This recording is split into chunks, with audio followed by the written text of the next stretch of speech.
And I'd like to pass the microphone over to Ellen to introduce our final guests.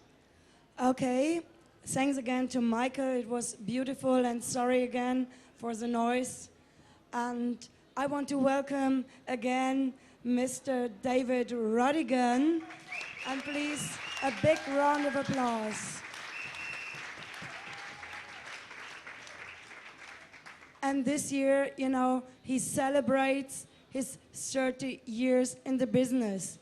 And wouldn't be for his show on BFBS, Rodigan's Rockers, there would be nothing like Rhythm Magazine. I wouldn't be such a fan of the music, because he was the one who spread it in Germany. We all taped his shows, you know, and another applause, please, because this guy really brought reggae to Germany, to Europe.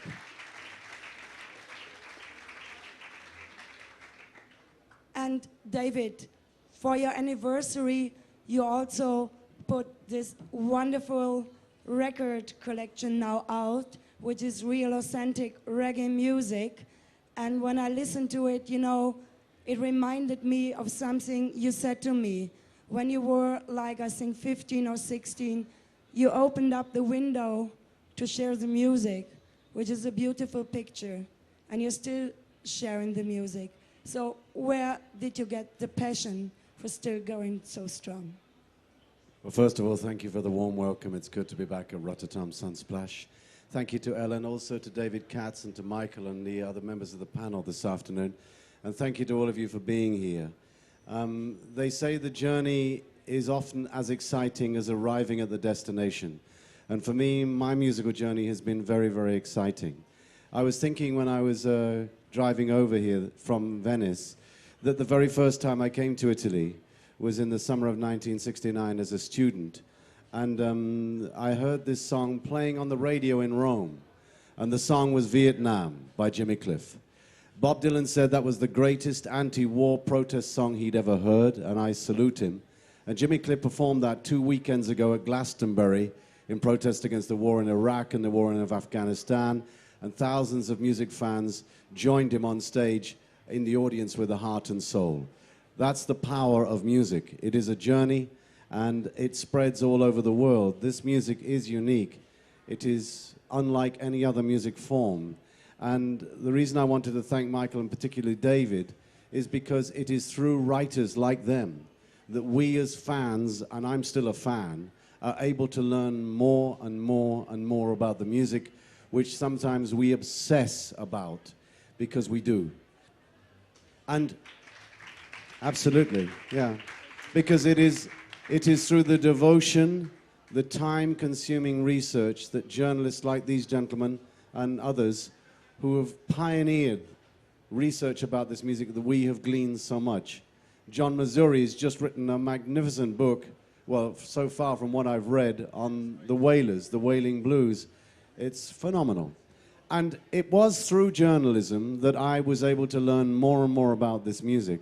Because as a teenager growing up in England, in a small village in the countryside, where there was no black community as such, there was a small Jamaican community in the city of Oxford, I only learned all I learned by looking at record labels. There was no internet, there was no phone calls, you couldn't phone Jamaica. So you had to listen and try and put all the pieces together like a jigsaw puzzle. And occasionally, in the music publications in London, which was essentially Melody Maker, there would be an occasional item. And you couldn't believe it, because that someone had actually written about reggae. So you would scour every word, every piece of information. And then there was a revelation. A music magazine was published every month called Black Music. And there was a writer called Carl Gale, and the world changed. Because reggae fans all over the world could read this man's work. And if you're not familiar with Carl Gale's work, believe you me, he was one of the, in my opinion, original journalistic pioneers of this music. He went to Jamaica, he knew about the music, he cared about the music, and he wrote about it with such passion. And he photographed the people he saw and the places he saw in Jamaica. So there we were in 1971, 72, 73, Carl Gale, Black Music. And there was a photograph of King Tubby. There was a photograph of King Tubby at the console of his sound system. And for us as fans, it was like, so this is what he looks like, you know, because the first time I heard about King Tubby, I imagined this big fat guy in Western Kingston. Well, he wasn't. He wasn't fat at all. And that's what I mean about the importance of the written word in trying to describe something which is so difficult to describe, as David Katz said. And I look forward, Michael, to reading the book, because to write a book about dub in itself is a mountain to climb, I would suggest. So I look forward very much to reading it. But my first experience of dub was, I believe, in the summer of 1970, and I bought an album by the Dynamites, which was essentially a group of session musicians, and Paul Douglas and Jackie Jackson, and on this album there was a track called Herbman Shuffle, dun dun dun dun dun dun dun, which I didn't realize at the time was based off of the old ska tune by the Scatterlights, but it was King Stitt on the vocal, but the rhythm broke down. And I thought this is very peculiar, and it fascinated me. And there was one other record that was released by Joe Gibbs and the Destroyers on the Amalgamated label, a blue label. And one side was this crazy, echoey kind of madness. And I thought, this is... I was like, what is going on? I realize now that was the beginning of dub, but my first dub record was that I bought, that I saw the name King Tubby, was the flip side of a love song called I Admire You by Larry Marshall. And the flip side was called Watergate Dub, or Watergate Rock. Yeah, and it was credited to King Tubby. And I knew who King Tubby was because I'd read about him, and I'd heard he was this engineer who had this sound system, and he had this studio where they voiced tunes. Johnny Clark voiced there and so on. And it was off Olympic Way in Waterhouse, in this region. So I was fascinated by what this man was doing. And then finally, in January 1979, I landed in Kingston. And the first place I went to was Waterhouse. And the first studio I went to was King Tubby's. And it was late at night, and I was given admission, and I was introduced to him. He was very, very quiet and very reserved. And Jammies was there as well. Well, I knew Jammies, but I didn't know Tubby's. And there I was. I can't tell you how the feeling was, because to be in the inner sanctum, in the dub room at King Tubby's, 18 Drummerley Avenue, and to see the man in person, and to say, and he said, so, you know, why are you here? Because I just started on radio. I said, I've come to cut some dub plates. So he kind of looked at me as if to say, oh yeah, okay. So there was, I didn't realize, he told me afterwards, there was a period of a trial, like an audition, where they looped up a reel and they played some songs. And they kept asking me, do you want to cut that? I said, no. Do you want to cut that? I said, no. And in the end, he looked at Jamie and he smiled, and then he called this engineer, and he threw the keys to the engineer and told the engineer to open up this cupboard at the bottom.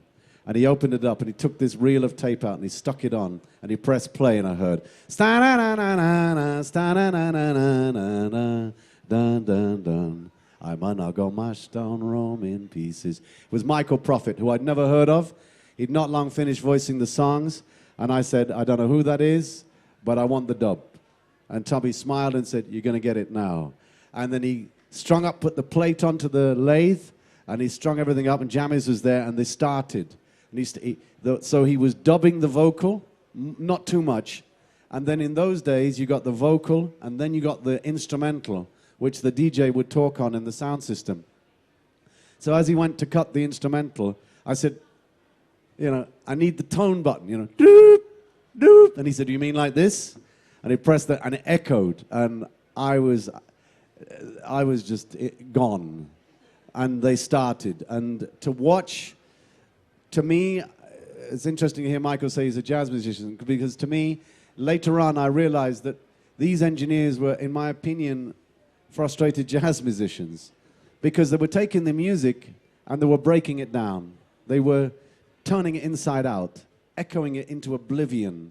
And when you hear it played on, as I never actually heard King Tubby's sound system play because the police destroyed it so many times that he stopped playing it. But I have, and I did hear in those times when I was in Kingston in the late 70s, I did hear sound systems playing dub.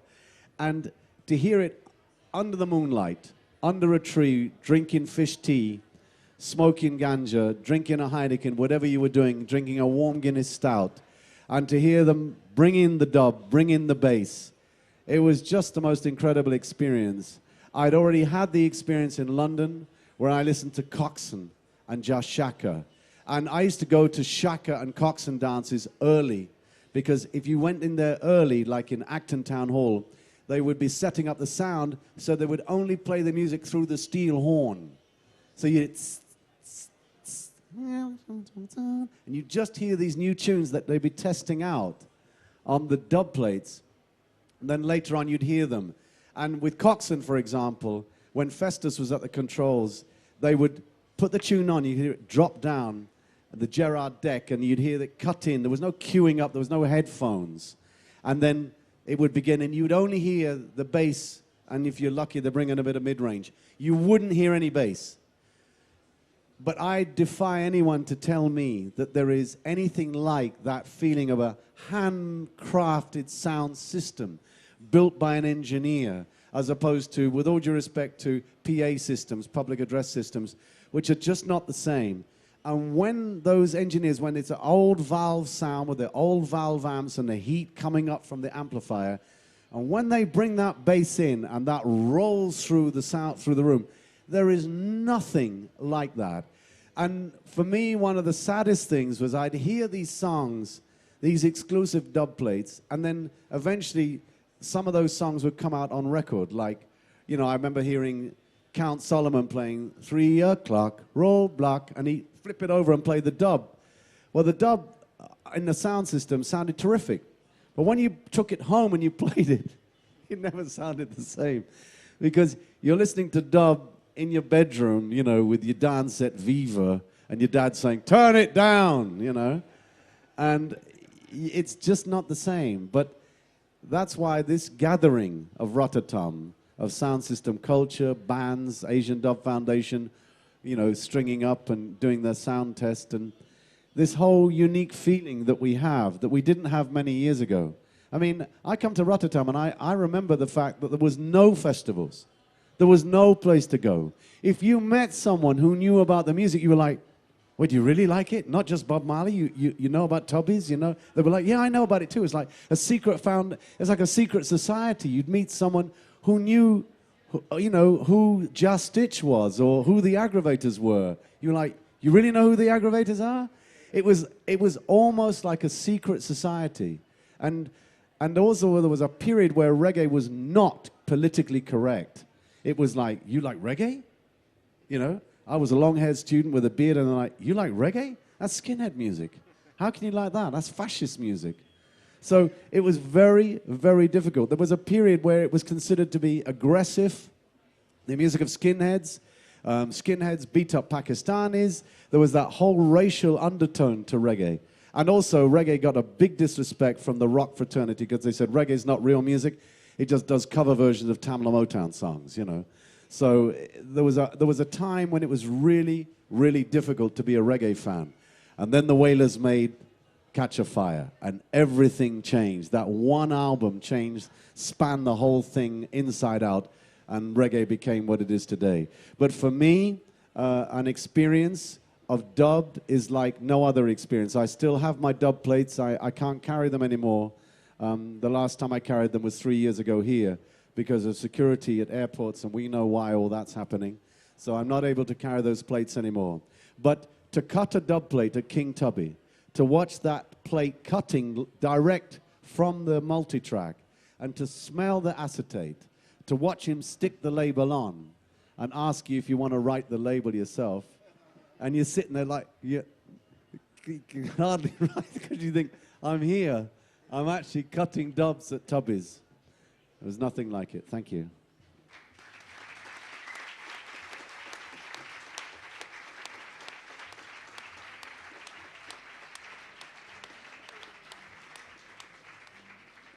Yes, thank you so much, David.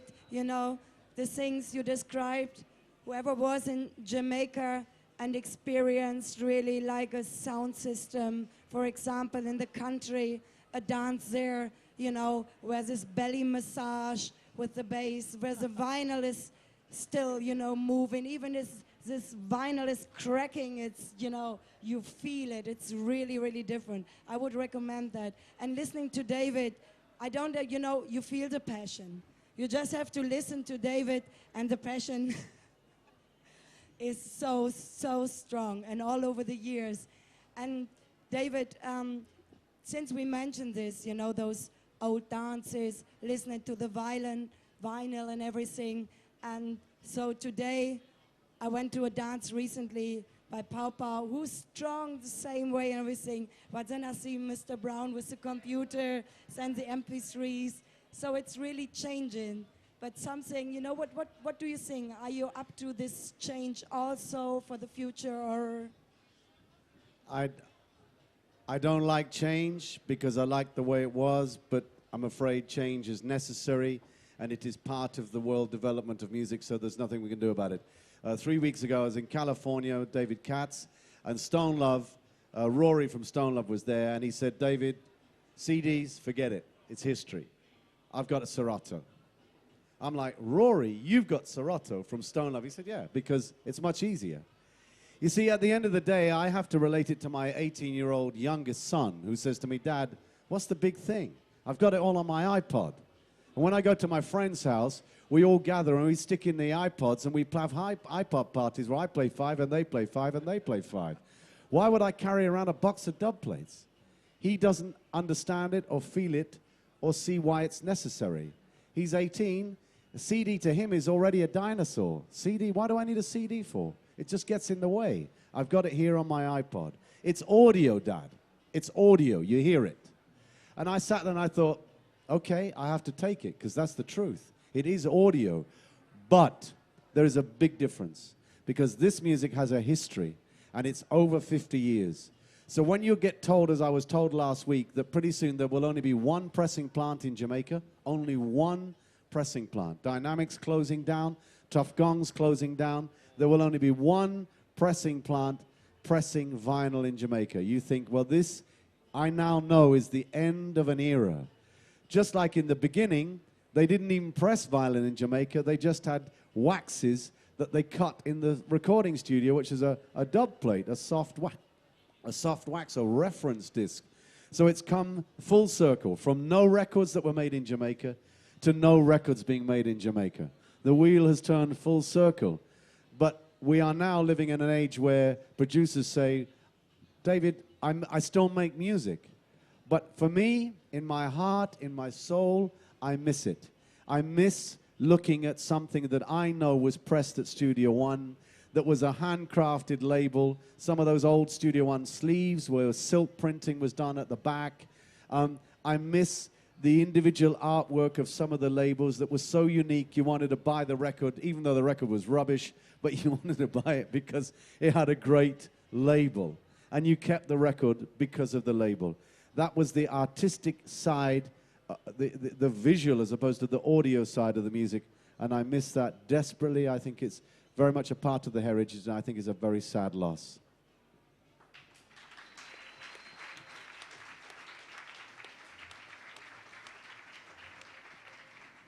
Okay, I'm totally agree, and I miss the bass. I miss the warm bass on the music. But Pierre has another question, so I wanted. Welcome back, David.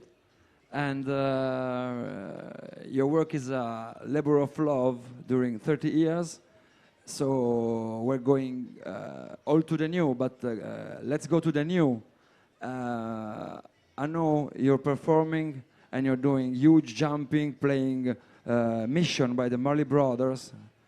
And we had at this very same table people like Teflon, Bugle, and Duane Stevenson, Tyrus Riley alongside Dean Fraser. So what are your feelings about fresh, brand new music coming from Jamaica? Oh, absolutely. Of course, there is very fresh, new, exciting music. I think Duane Stevenson's August Town album is a very impressive set. the Morgan Heritage Mission in Progress album is a very, very important album, one of the best albums of the year. Luciano's Jai is my navigator. I have to single out Dean Fraser because, frankly, without people like Dean Fraser, I don't know what we'd be doing, because he is truly, and he really is a king amongst you know, us. His ability to not only look at the history of the music and take dun-dun-dun-dun-dun, like I Can't Stand It Rhythm or whatever, some old studio one, and turn it around, and it's not even obvious. It's like, oh, that is that, isn't it? And then he gives it this whole fresh feel and warmth, and you know, and he's producing so many different people, but he's still got that lifeline from back in the day, how it used to be. So I'm not saying there isn't anything interesting coming out. I think there are. I think this young musician, DeMarco, the drum pattern on The Mission is one of the most exciting drum patterns I've heard in a long time. I defy anyone not to hear the Mission rhythm and not just want to get up and go crazy. There's something about that rhythm. It's electrifying. And so I think it's wrong to be too dismissive of the computer engineers and the computer element of the music, the digitalizing of the music. Although sometimes you listen to some of those original digital records in Jamaica now, you listen back to them, and some of them sound truly awful, don't they? I mean, they're like, oh my God. And yet some of them still work. So it's like anything, you know, where there's a creative force at work, magical moments can occur, and they're recorded. And that's the great thing about the written word and the recorded sound, that is forever captured, forever. The only thing is with digital is you can completely and immediately replace it and reproduce it. But the original audio recordings in Jamaica, the analog recordings, once Alton Ellis sang Let Him Try, and I defy anyone to say that the drum roll on Let Him Try isn't one of the best drum rolls you'll ever hear in your life. When that drum roll hits and the horns blaze in and Alton sings, after, da-da-da-da-da, da-da-da, and Alton comes in, you think, what happened that day? What went on in that room at Studio One when those guys, 1, 2, and he hits the rim? I think it may have been Lloyd Nibbs, I'm not sure. But that whole rhythm explodes in your face, and then he sings someone else's song and turns it into this passion. You let him try, you know, this love song, and you just sit there and think, what, where, you know, and it's forever encapsulated. And if he'd sung that song, which he probably did 2 or 3 takes. If he sung it 3 minutes later, it wouldn't have sounded the same. The drum roll wouldn't have been the same. The horns wouldn't have been the same. And that's the thing about analog recording. That whatever happens in a room, as it did back in the day, is forever encapsulated in that moment in time. And that's why these analog recordings have such an erotic effect on us. Because, I mean, that sounds a bit over the top, but I do believe that some of these, they are mind-blowingly amazing, because you just can't figure out how the hell they did it.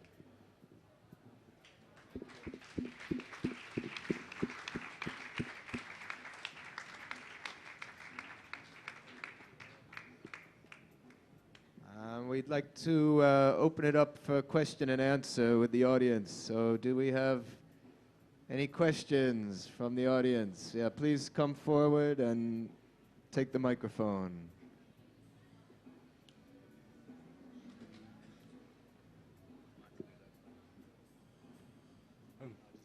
David, how'd you get into business in the first place? How'd you get into business in the first place? I just... on radio? Yeah, in the radio? Yeah. It was 1978, and I used to listen to Reggae Time on Radio London, and I heard that the presenter was leaving, and my girlfriend wrote a letter on my behalf saying that I could do the job. And I didn't know she'd written this letter, and then a letter came saying, please come to an audition. And I said to her, what's this? She said, oh, I think you should do it. I said, don't be ridiculous. You know, I'm not a DJ, I'm not a radio DJ. She said, no, you should do it. And I did the audition, and I got the job. So that's how it started in '78 on radio, BBC, on the BBC London.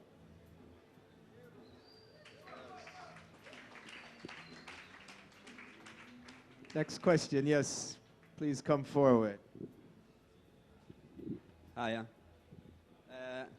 I'm Italian. The first thing I want to say to him is like that every time that he's talking about reggae music and about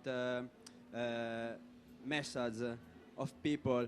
You are one of the first that make reggae music known to all the world, and I want to thank you for this.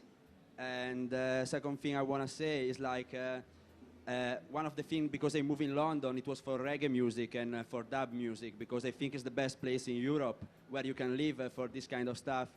And I remember after a month that I was in there, I been to see Mr. Rodigan in Brixton in the Mass, and the next day we just met in Oxford Street by coincidence, and this man stopped there like, you know, to talk to me, and I couldn't even understand English very well, and so I was really pleased about that.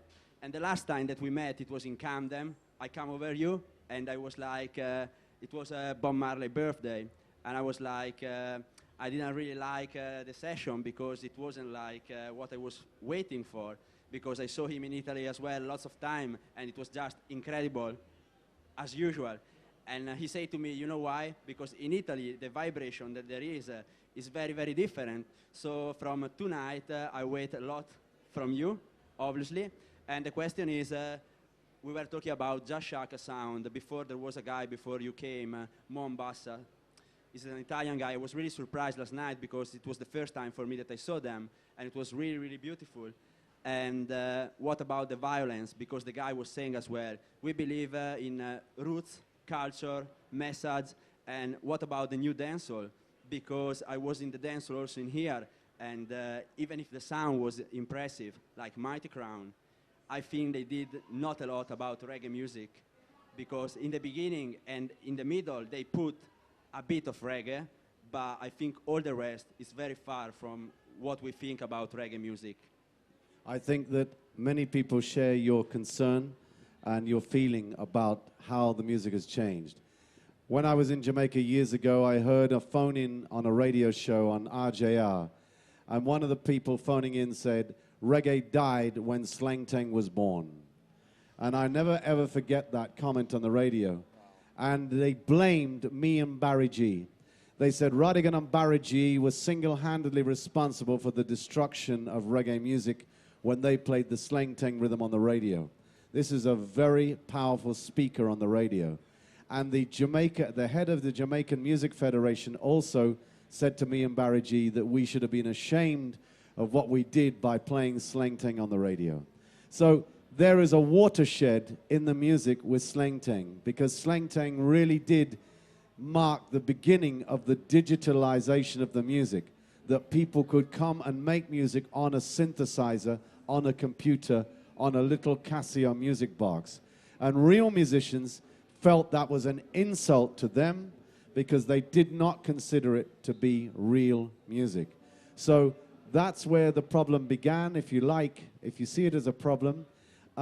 I see it as a development. I think that it is inevitable there are going to be changes. When ska changed to rocksteady, people said the music wasn't the same. When ska came into Jamaica, there were older Jamaicans who said this is ragamuffin music from the ghettos. It's rubbish. It's not real music. You know, my father thought the Beatles were rubbish and Frank Sinatra was great. So, well, he later thought the Beatles were quite good, but initially it's just there were a bunch of long-haired thugs from Liverpool. So there are changes and there are transitions.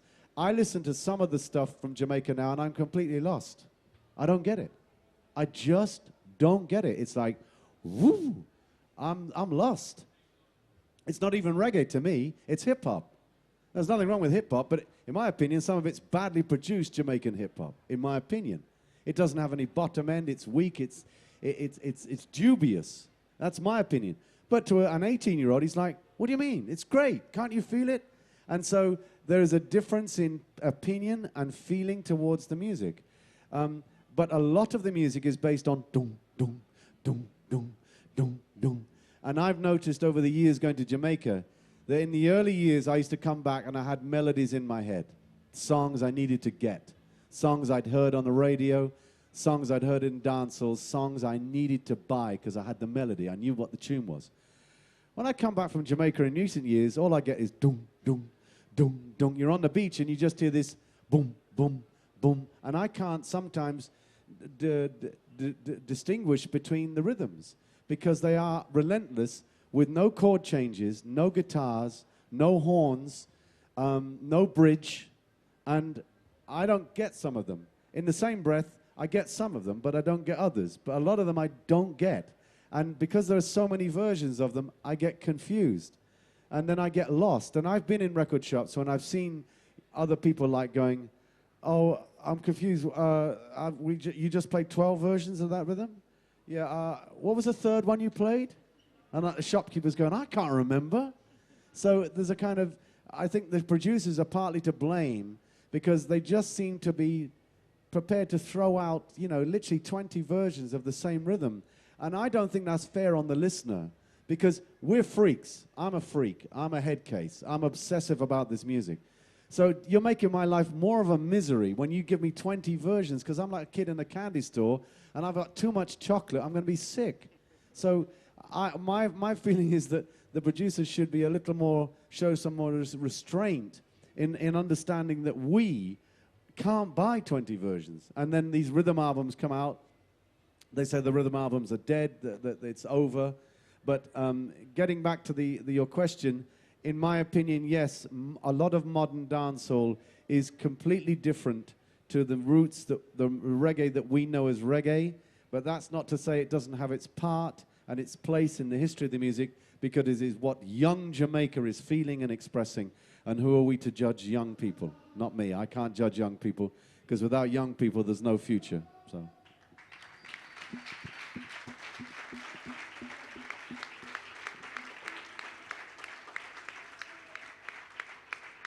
Next, do we have a next question? Yes. David, you've been a force in spreading the music around the world for more than 30 years, really. Is it true that you swim every day? So that's your secret to keeping vibrant and healthy and keeping... Okay, it's true that I swim, but I had a fear of water, a terrible fear, because I nearly drowned in North Africa as a boy at sea.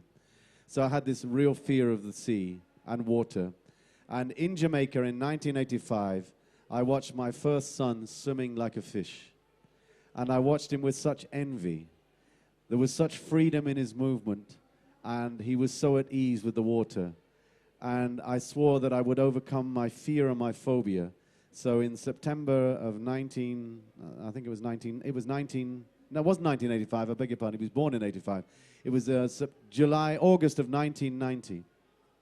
I came back to England, and I went to Portobello Baths, Portchester Baths in West London, and I said to myself, I will keep coming here until I overcome this fear, and I will learn to swim. And that's where it was from. It was from a fear, a terrible fear of drowning, that I began to swim. And yes, I do swim every morning very early, 6:30 in the morning, outside in London, because it's very invigorating and it clears my head for the day. But if I've done a dance till 5 o'clock in the morning the night before, I don't swim. Thank you.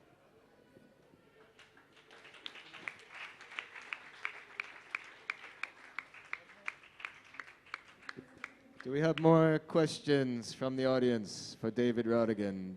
Don't be shy. Now's your chance to put a question to David Rodigan. Please come forward. Well, I have a question, David. You've been educating us in so many different ways over the years through your radio shows, which I remember on Capital and now on KISS, and also through your club nights or sound system events. I remember, for example, you've put on sound clashes with Lloydie Coxon versus Fat Man, and I mean, the list is endless, and as an MC at live events and so on. But in recent times, there's been something of a shift in the UK, where London, which has always been a kind of a second home for reggae outside of Kingston, something's happening where the clubs are closing down, and it can't be that the demand isn't there, because we are all still lovers of reggae music. And so I just wondered if you could say a little bit about what do you think is happening exactly, and what's the way forward? How can we help keep reggae alive? I think, thank you, David, there is a change, and the reason there's a change is because reggae in London is now so accessible. When I was young, there was one reggae show, Steve Barnard's Reggae Time. That was it. You missed Steve Barnard's Reggae Time, and you didn't know what was going on, unless you went to dances. In dances, you heard pre-release, dub plates, and hits.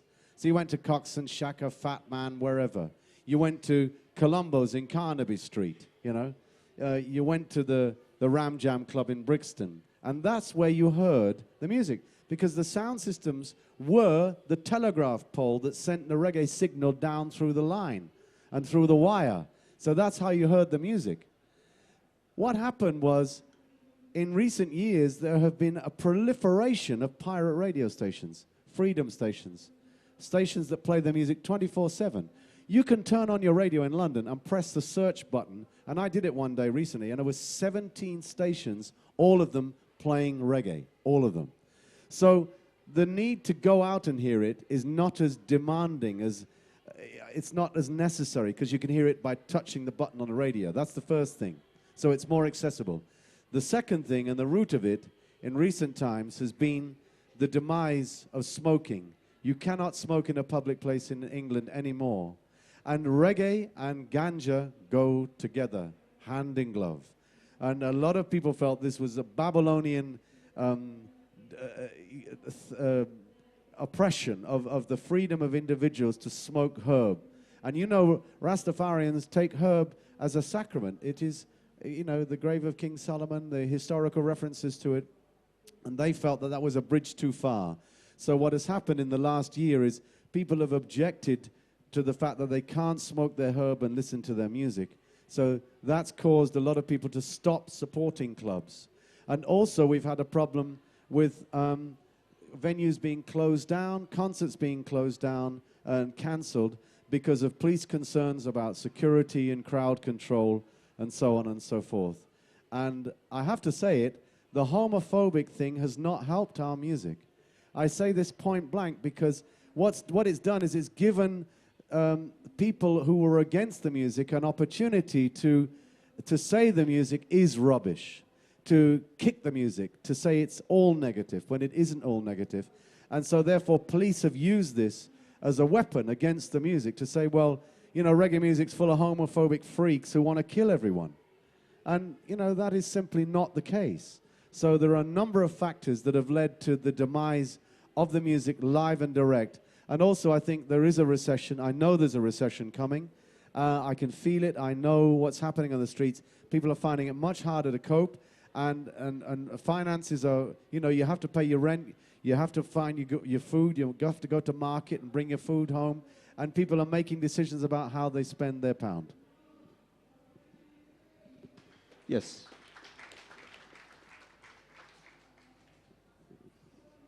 Yes, David. Just connecting to this London and UK thing. This is on the side of clubs. This is on the society side, the explanation of what is happening over there. But time ago, we had great producers. We have genres created in London, like Lovers Rock. We had great music. We had the dub scene, which was ruling the world. And now you don't see many London productions on the catalogs, except the great Stingray productions, and not many more. So there is a problem over there as well. What do you think of it? Man, there's definitely a big problem. The quality of a lot of the records compared to what they used to be, it's very, in my opinion, very serious. You know, there was a time when I'd look at some of the records I'd buy in the year and I'd covet those records and be overjoyed to own those records and play those records again and again and again because they were such moments, you know, they were so important and they were such a pleasure to listen to. As each year goes by, and I've said it on the radio, my collection of songs each year diminishes, of songs that I'm prepared to keep, that I want to own, that I want to go and buy on vinyl. You know, I wanted to buy Welcome to Jamrock on vinyl. I went and bought it on vinyl. It was important to me. But some songs, I get them on CD or MP3, and I think, if I never own this or hear this again, it won't change my life. It won't be important in my life. But I know I couldn't stand to think that some of those Treasure Isle Channel 1 records in my studio, if I ever lost them, they're like, you know, they're so important to me. And I think that you are so right that there are now no longer any, apart from Mad Professor and one or two individuals who are still batting on. But essentially, there is no British reggae recording industry. It's finished. And we know that. Greensleeves and VP is now one organization. Dove Vendor Fashion Records closed down a number of years ago. One by one, we're seeing the music change to such a point where anyone and everyone can be a producer. They can bang out a rhythm on a computer in their bedroom, and they can get 10 people to voice it 10 minutes later. But where does that leave us? Sometimes with hit records, but often with just what Mutabaruka calls, and these are his words, not mine, toilet paper music.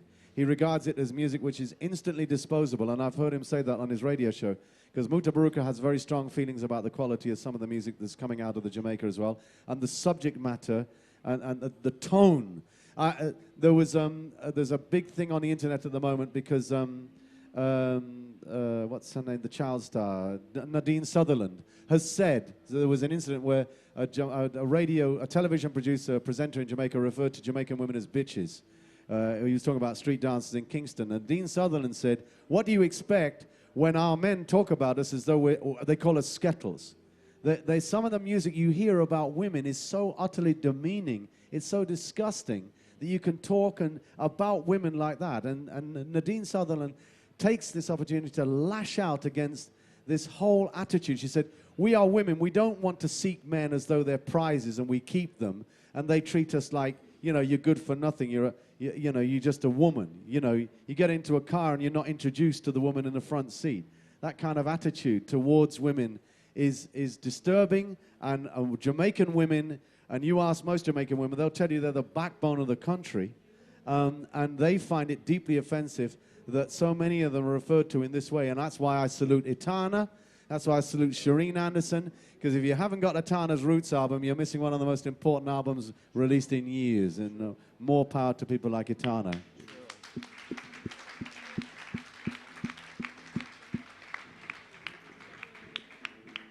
Oh, David, you told us something to us about being a sportsman as a swimmer, but I want to consider you a sportsman in another field, that is sound clashes.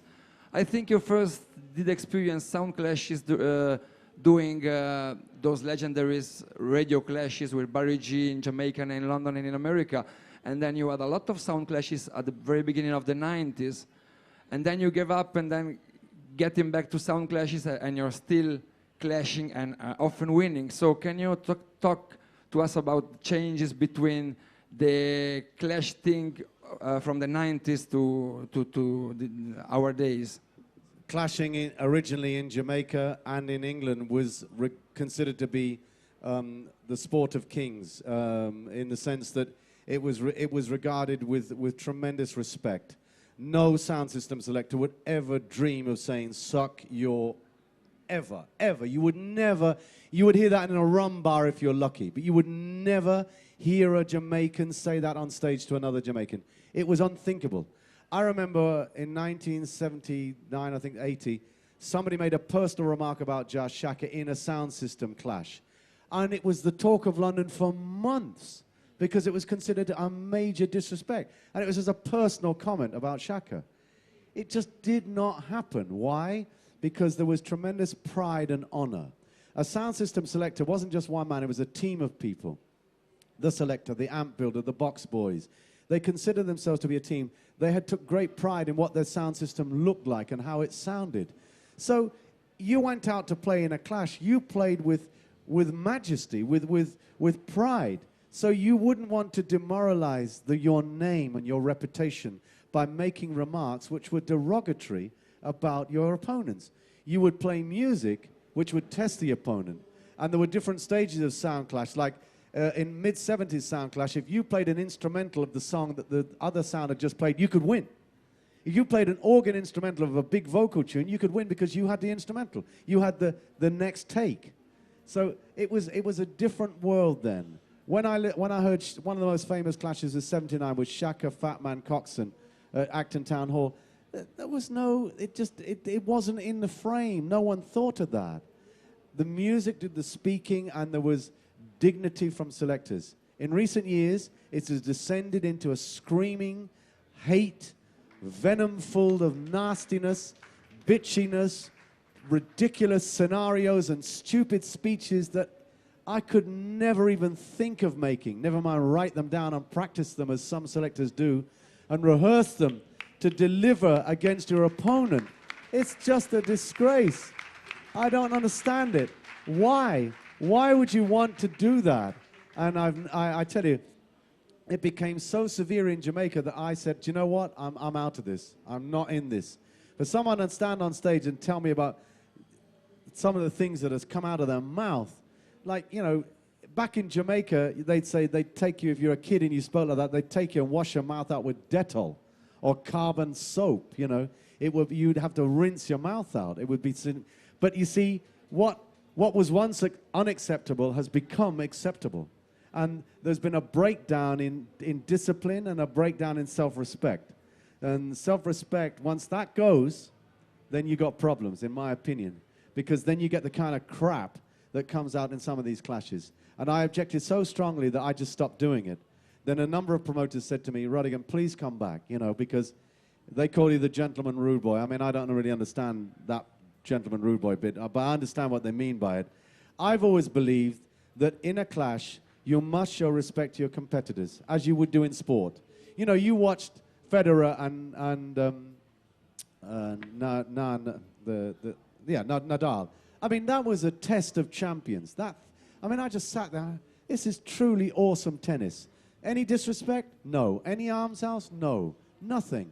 And to me, a sound clash should be like a game of tennis or a game of football, although football, in my opinion, has become a joke in many ways because of the behavior of footballers with a stinking attitude, the kind of glorification, the ego thing. What happened to the days of when it was Bobby Charlton, when it was that kind of honor? You know, it was that kind of respect and humility. Humility, how do you spell it? I can't spell it. Some of these selectors say they don't know the meaning of humility. Style. Okay, style. So style has deteriorated into this mudslinging, and I think it's very, very sad. So I came back because somebody once said, you can't change things from the outside. You have to be inside to change. And somebody once said to me, ships are safe in the harbor, but that's not what ships were made for. And I thought, you know what, I'm going to put to sea again, and if some pirates come and pop at me, I'll defend myself. Because going back to the origins of Sound Clash, it was about fun. You know, you had Duke Reed at the top of the street, and you had Prince Buster's Voice of the People at the bottom of the street, and they would turn up on each other. And that's another part of sound system culture which is gone. Because now you can be a selector, you don't have a sound system. But they've reintroduced this thing in England now where at Brixton Town Hall, you have to have a sound to come in the arena. If you don't have a sound, you can't come in. You can't be coming with the CDs like, you know, we all do now. No, you have to have the sound and the truck, and you have to string it up, and you have to tune it up. And then at the end of the dance, they do turn up, where they all turn up on each other. And Fat Man's been winning it because he's got the most powerful sound system. But when you hear Saxon and Love Injection from Birmingham, when they turn up the sound, now that was clashing. And then originally that's what it was. Could Coxon play louder than Buster? And scratching the label off so he would have something that the other sound didn't have. It was none of this ridiculous, derogatory disrespect to mankind and womankind. It's unnecessary. I don't see the point.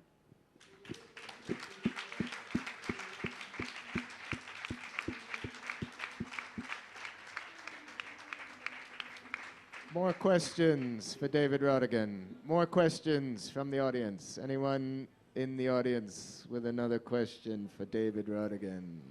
Yes, please come forward and take the microphone. Cerco di semplificare. Dunque, 30 anni di carriera, mi viene da chiedere, mi viene la domanda a brivido. Cosa farai da grande, ma sei già un grande? Hai progetti in tasca per la pensione? So 30 long years in the business, you're still standing, but are you thinking about what to do when you will be a big boy?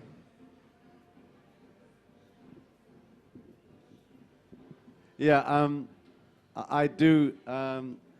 I do still consider myself in many ways to be a boy, because sometimes I catch myself behaving as though I was still 14, you know, standing in a record shop. Because I mean, there are not many record shops left. Dub Vendor in West London is closed down, end of an era. So I have to go to South London to Dub Vendor, and I still stand up and I listen to songs. And I do consider myself in many ways to be still young at heart. This music keeps you young at heart. It always has done. And the only difference between me now and the summer of '67 is I don't have so much hair. But literally everything else is the same. Because I still get excited by the songs. When I first heard the Mission Rhythm, I was like, I've got to have that. You know, it's like it still turns me on. I still get excited by it. Nothing really has changed. But as to 30 years and still standing, it's one day at a time, as long as it's still fun, and it's still fun. Because I consider myself to be very privileged, very, very privileged, and I really mean this. As Ellen said at the beginning of the conversation, she said, when I was a boy, I used to open my bedroom window and play ska records and look out to see if anyone in the backyards was listening. And most of the time they weren't, or they turn it, what's that? Turn it down, you know. But it's that feeling of wanting to share something. And I've always said, if I wasn't playing it, I'd be in the dance dancing to it. And as a selector, I think you're duty-bound to remember that in a dance, there are all kinds of people. So if I get too in-depth and play, 22 King Tubby dub plate B-sides, yeah, you'll be there, but everyone else might have gone to bed. And I mean that with all due respect, that I can't indulge sometimes in some of the things that I would personally want to indulge in, because I have to remember that there are people who, A, don't know the songs, and if you play too many unknown songs one after the other, people are like, what is this, an ego trip? You know, are we invited to the party? This is a private members-only thing, you know. As selectors, we must bring joy to the dance. Moody DJs are boring, in my opinion. Moody DJs who just aren't interested in playing to the public, they're not doing what they're supposed to do. What you're supposed to do as a selector is entertain people. And I think that's very important. And there is enough music to entertain people. You can give 10 DJs the same box of records. Give 10 DJs 20 tunes each. And each DJ will play those tunes in a different order and create a different feeling.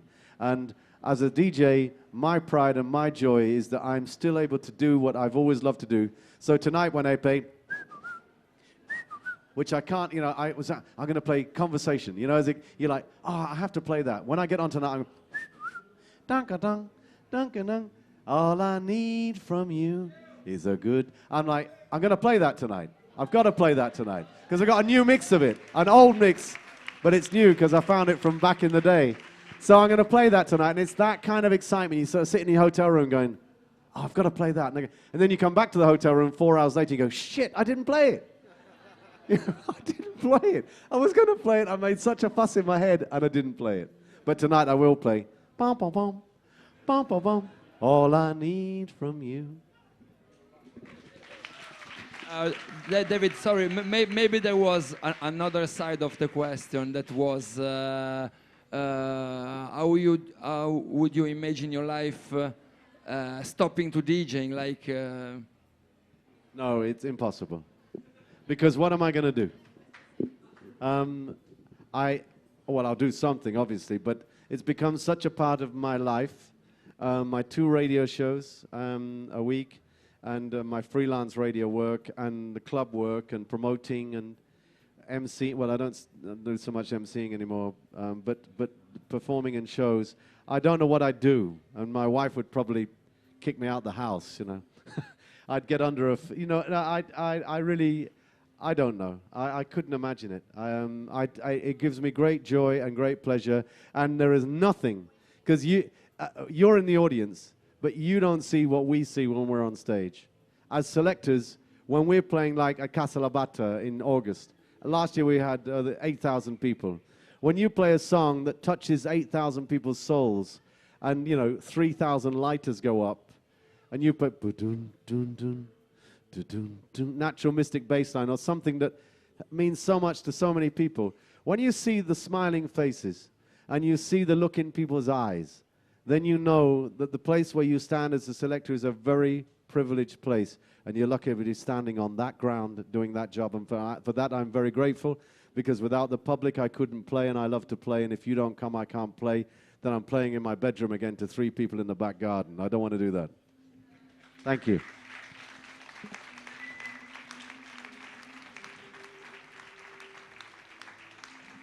Thank you so much, David. It was wonderful having you here. And we meet all again tonight, for sure, when David is going to play his songs. And I also want to say thank again to Michael Veal, and for all of you showing up to the Reggae University again. Tomorrow it will be on Deep Roots Music. We will have Howard Johnson here, who is like the filmmaker of this beautiful documentary Channel 4 series, which will also be shown tonight. David, is that true? Yeah, the first 2 episodes are showing tonight. Episodes 3 and 4 are showing tomorrow night, and episodes 5 and 6 the night after.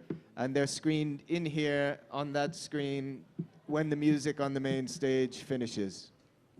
Okay, so thank you very much, and another round of applause for the 30 years in the business of Sir Rodigan.